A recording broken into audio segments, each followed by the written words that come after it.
Oke, ya. Assalamualaikum warahmatullahi wabarakatuh, teman-teman semuanya.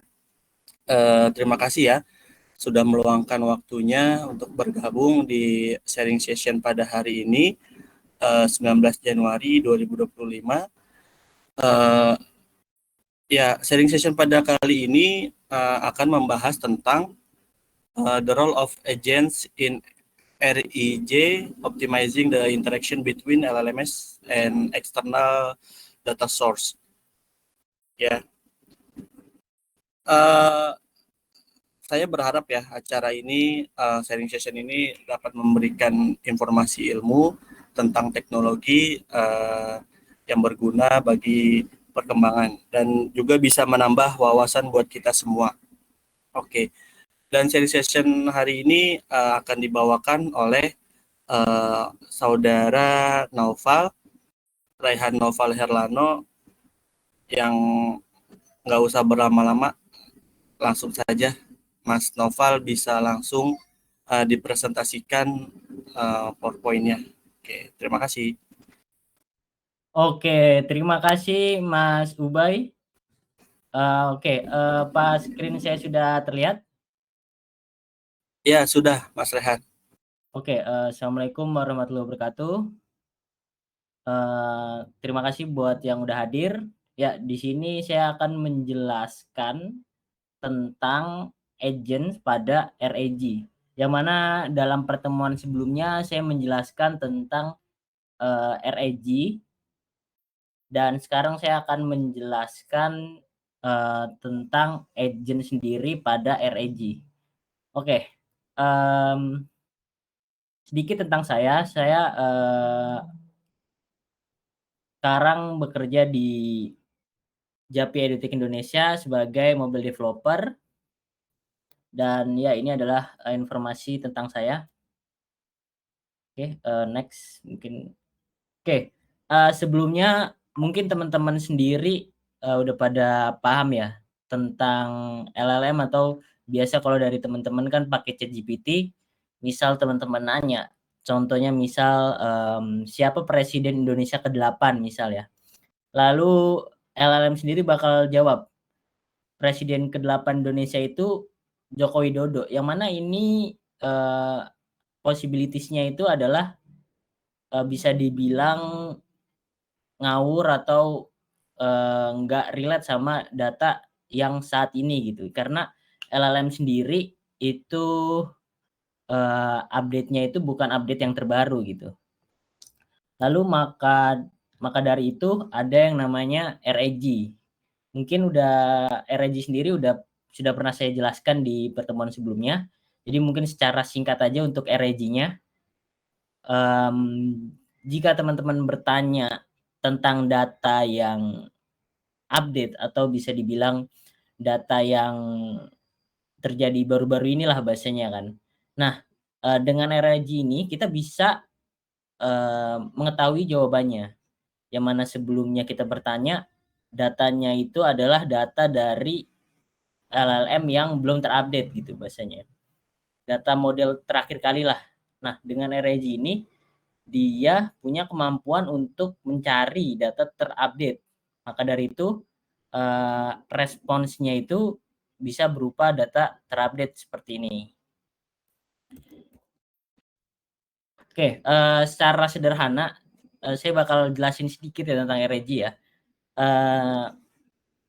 Ketika user bertanya ke chatbot, si chatbot ini akan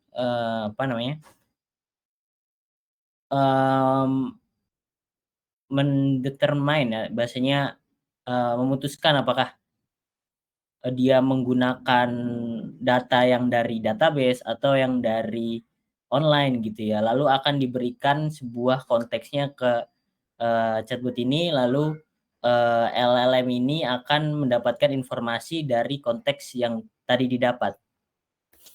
Oke, mungkin lanjut aja ke agent ya.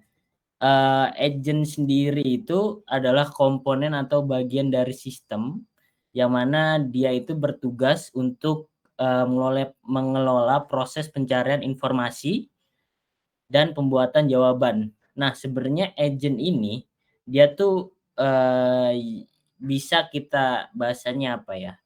Bisa kita buat sebagai pengatur alur kerja lah bahasanya kan. Terus kita bisa mendetermine nih, memutuskan langkah-langkah selanjutnya ketika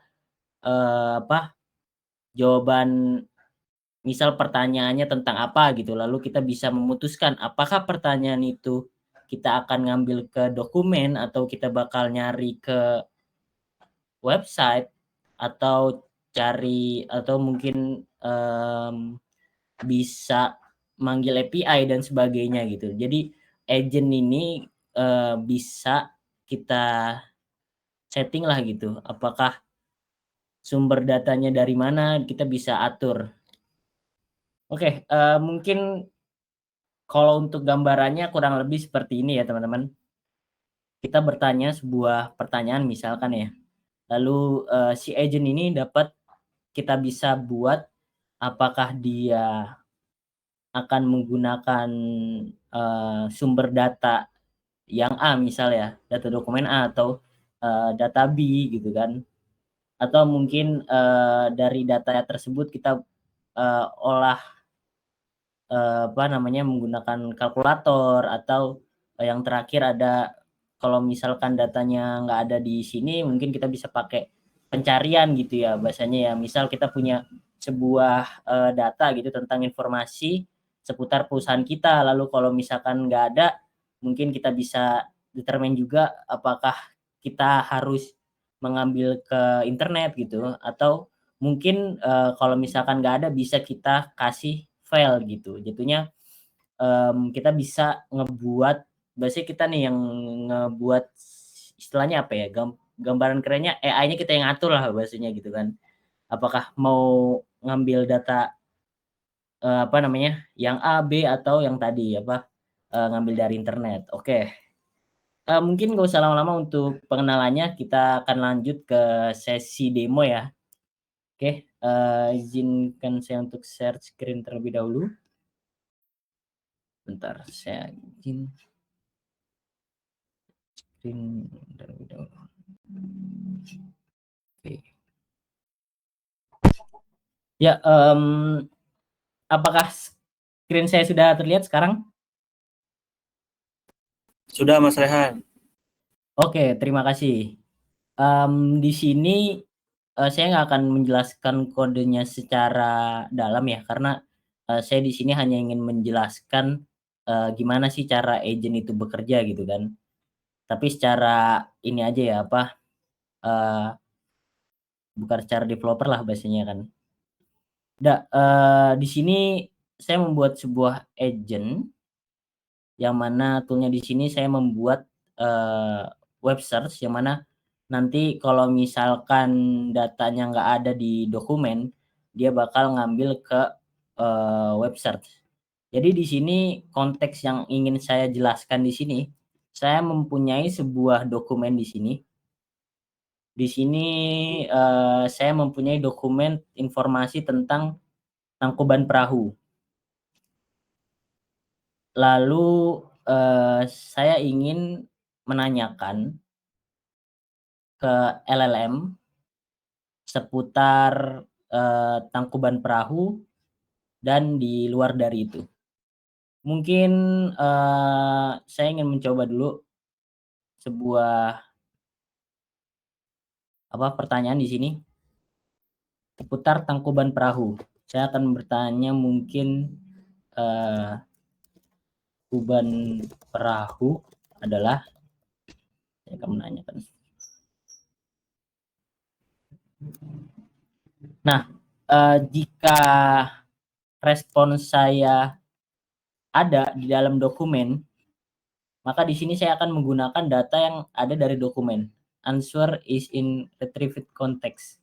Yang mana di sini dijelaskan Tangkuban Perahu adalah gunung berapi aktif bla bla bla bla. Dan ya ini datanya adalah data dari dokumen. Jika kita lihat di sini Gunung Tangkuban Perahu adalah gunung berapi aktif yang terletak sekitar 30 km bla bla bla bla, yang mana ini adalah data yang saya buat 2084. Oke. Gimana kalau konteksnya saya menanyakan di luar dari ini? Yang mana misal saya tanya tentang siapa presiden ke-8 Indonesia.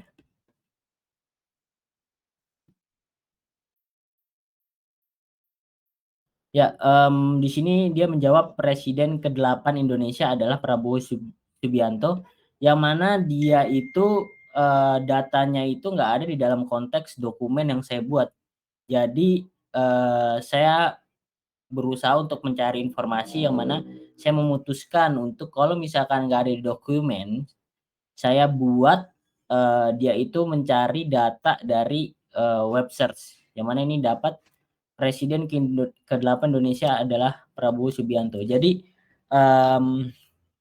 dia akan mencari informasi dari internet untuk jawabannya. Misal saya akan nanya tentang siapa ya? Ini deh, Sangkuriang deh.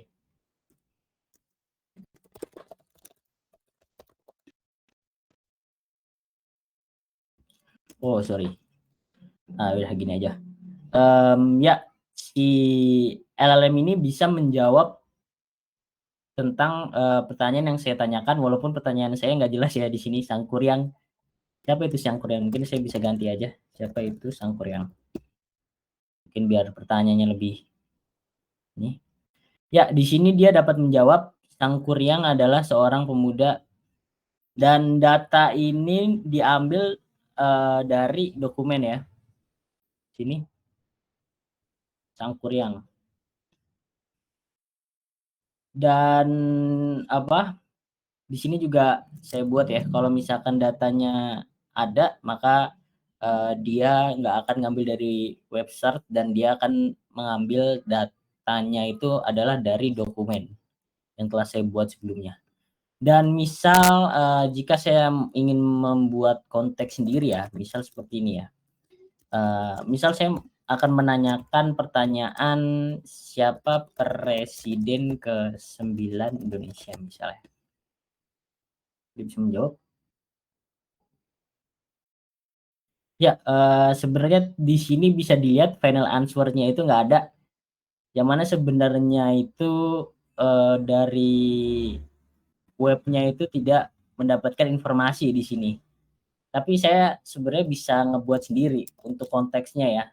Misal ini lebih ke case kalau misalkan teman-teman mau buat sebuah konteks sendirilah di sini. Misal di sini konteks presiden ke-9 Indonesia adalah Ray.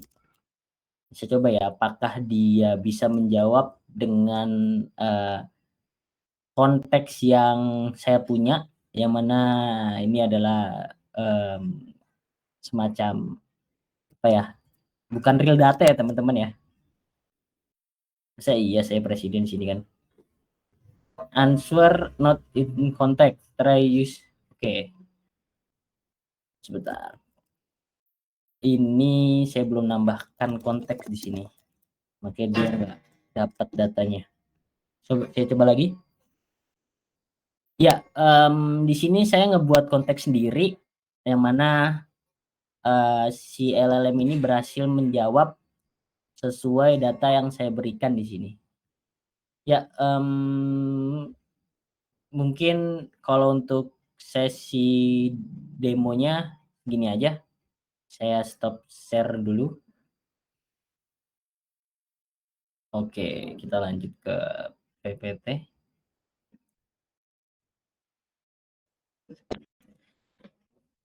Ya, saya rasa untuk sharing session kali ini untuk pembahasan agent sudah cukup. Mungkin apa dari teman-teman ingin ada yang bertanya, dipersilakan. Oke, terima kasih Mas Rehan atas pembahasannya ya, atas sharing session pada kali ini. Ya, sesi selanjutnya tanya jawab Q&A. Apakah dari teman-teman ada yang mau bertanya dari Mas Gali Mas Saldi, dan Mas Ilham. Dipersilakan.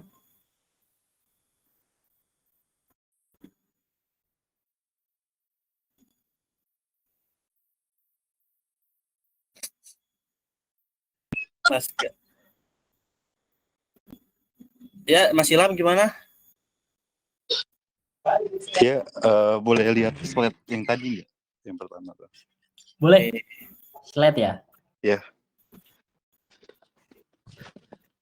Tadi kan agak sedikit ketinggalan. Aman.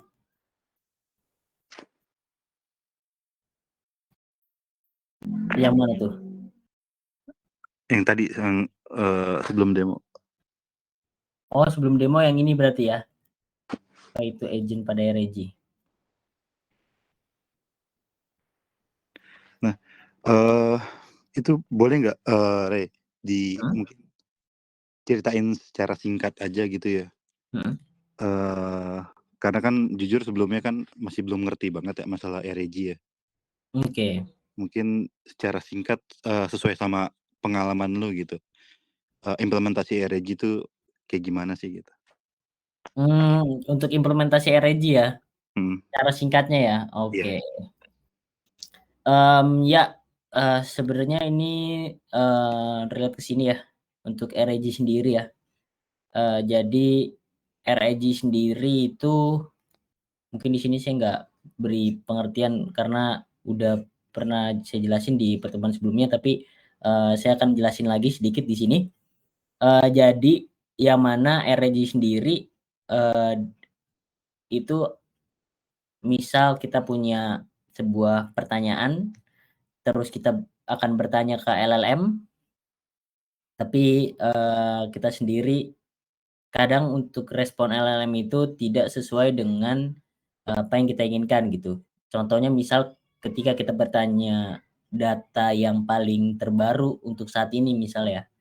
Nah, si LLM itu menjawab itu data yang terakhir kali dia training gitu, yang di LLM-nya gitu. Jadi nggak data terupdate gitu. Nah, dengan REG ini sebenarnya kita bisa nambahin namanya kan retrieval ya, yaitu mendapatkan informasi dari sumber lain gitu di luar dari LLM tersebut gitu. Jadi kita misal punya sebuah dokumen, nah terus data online online data lah bahasanya ya. Jadi mungkin ini pencarian lah ya. Nah, kita bisa nambahin informasi lebih gitu untuk LLM-nya gitu. Jadi kita punya respon yang emang terupdate gitu. Jadi nggak ngambil informasi dari LLM-nya aja gitu. Dan untuk REG sendiri sebenarnya di proses ini tuh ada yang lebih kompleks ya. Untuk REG-nya ya, ini saya jelasin secara singkat aja mungkin ya. Karena yang secara kompleks mungkin boleh teman-teman nanti lihat di sesi sebelumnya, itu saya jelaskan di situ untuk REG yang secara detailnya ya. Mulai dari gimana cara biar bisa dapetin datanya gitu, dan datanya kan banyak ya. Nggak mungkin langsung olah data mentah gitu aja gitu. Jadi di situ ada yang namanya vector database. Yang mana datanya itu dibuat sebagai vektor bahasanya. Jadi daripada datanya full text banyak, itu di grouping jadi sebuah vektor gitu sih. Ya, mungkin itu sih dari REG sih. Oke, thank you. Itu juga Mas Ilham.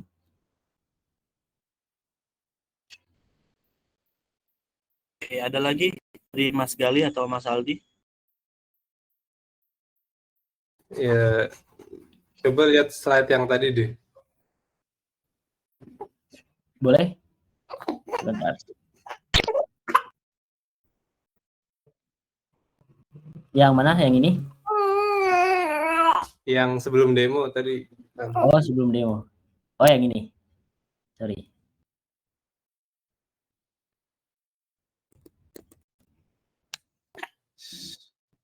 ini kan kalau dilihat ya, si agent ini sebenarnya bisa di set gitu ya sumbernya. Betul. Kita bisa ngebuat sendiri lah. Tadi itu sebenarnya simple agent aja sih. Cuman buat pengerjaan yang lebih expertnya, itu kita bisa lebih ini lagi lah, expert lagi. Misal apakah konteks yang user tanyakan itu relate ke misal ke API kita gitu kan, buat ngambil data dari API itu bisa kita buat kompleks lagi sih jatuhnya, di luar dari web search sama tadi dokumen. Jadi bisa kita buat lebih singkat lagi. Simpelnya sih sebenarnya kalau dari pemrograman biasa sih kayak if else gitu sih jatuhnya. Ya, oke. Berarti sebenarnya kalau misalnya kita query nih ke agentnya itu, terus berarti sebenarnya bisa kita combine gitu ya nggak sih? Misalnya kalau misalnya hasil searching dari collection A ini udah dapet nih, tapi kita mungkin pengen dapat hasil yang lebih akurat di komen ditambah search jadi web search gitu. Itu bisa nggak sih kayak gitu? Oh itu bisa banget jatuhnya. Jadi itu nanti ada yang namanya multiple agent. Jadi setelah kita dapat dari agent satu ya, misal dapat data dari collection A, nah nanti kita bisa olah lagi nih datanya nih untuk data yang lebih akurat lagi. Jadi di-combine dengan si web search mungkin ya. Nah itu bisa.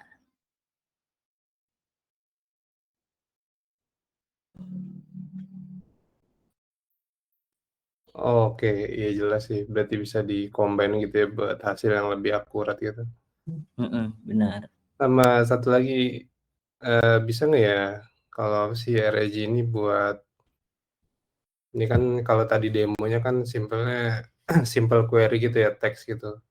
Iya, simple query. Bisa buat analyze dokumen gitu nggak? Misalnya jadi kita query-nya berdasarkan file gitu. Misalnya berdasarkan PDF kita pengen analyze isi dari PDF tersebut gitu. Ya itu bisa banget sih jatuhnya. Bisa kita declare juga di agent-nya kan, untuk apa namanya bahasanya, kemampuan si agent-nya itu sih bahasanya. Kita bisa buat yang tadi apa, baca dokumen terus kesimpulannya apa, itu bisa banget. Berarti si RAG ini bisa analyze dokumen tanpa kita harus di aplikasi kita itu buat parsing manual si dokumennya itu ya.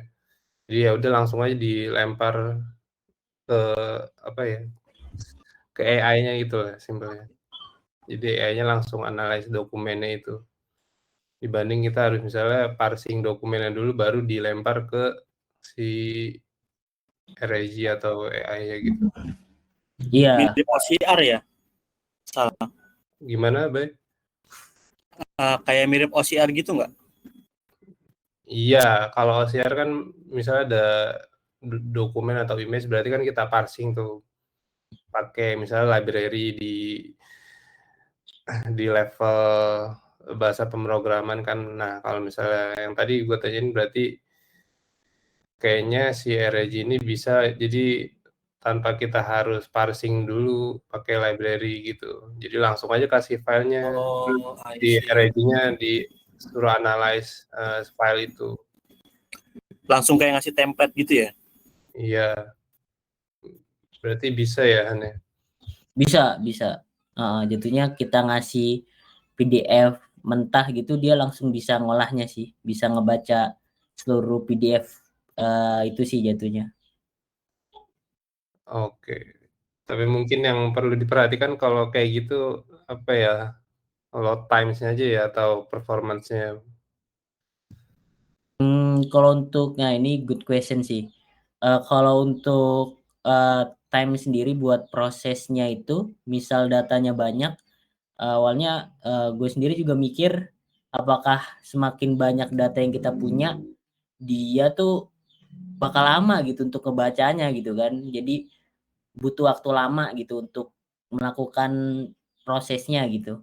Nah, tetapi RAG ini dia sistemnya itu data itu kita apa ya istilahnya chunking lah bahasanya buat vektor gitu. Jadi bentuknya itu bukan sebuah teks tapi sebuah vektor yang mana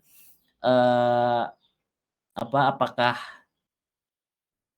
dia relate atau enggak itu ditentukan dari si vektor ini. Jadi bentuknya itu bukan sebuah teks utuh tapi jadi vektor gitu. Jadi untuk prosesnya itu nggak terlalu makan waktu yang lama sih jatuhnya. Kurang lebih ya nggak beda jauh lah gitu. Karena dengan si vektor ini itu sih. Ya, menarik. Jadi performa harusnya nggak jadi masalah ya. Nggak terlalu jadi masalah sih seharusnya. Oke. Iya, kalau dari gue itu aja sih. Thank you Han jawabannya. Thank you juga Mas Aldi. Oke. Dari Mas Gali ada pertanyaan?